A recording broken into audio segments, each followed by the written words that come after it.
основни линии това, с което се занимава тази работа, тя е свързана с потенциала на идеите, потенциала на нашето въображение и как чрез начинът, по който ние споделяме помежду си, може да успяваме да постигаме едни или други резултати.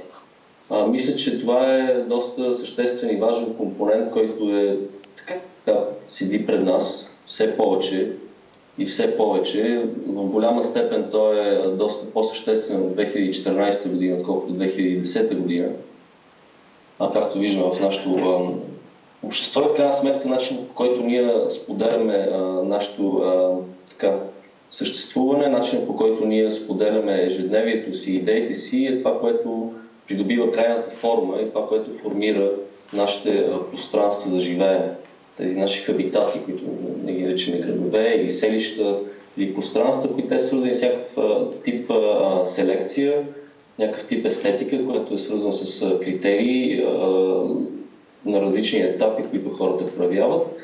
И работата всъщност стартира като една идея, и тя до момента е идея. До момента всъщност няма нищо все още материално произведено, което да съществува. Тя съществува като една споделена представа и мечта за мястото и за фокуса към мястото. По този начин тя съществува вече 4 години.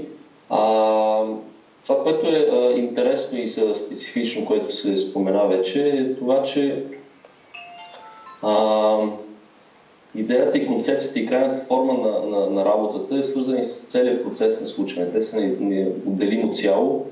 В този смисъл това ще бъде една наистина мащабна произведение в публично пространство, което ще бъде с хоризонтална логика и структура на случване, нещо, което е така нетипично до момента, така като проявени. Ние наблюдаваме различни тип интереси, които се появяват в публичната среда. Това не е само в България, в световен план. Те са свързани с различни политики, те са свързани с различни интереси, дали корпоративни или отделни организации. Но една работа, която създава платформа на видимост и отворена към случайна група от хора, които в рамките на проекта са хора и извън България, защото има хора, които са включили към проекта, които са от Австрия, от Германия, от САЩ, от Ню Йорк, от различни места в Европа и в страната, от различни градове. В този смисъл тя започва да медиира и да бъде връзка между различен тип слоеве и хора с различни типи интереси, които принципно по-рядко имат възможност да обменят опит, знания или да имат така възможност да срещнат своите идеи.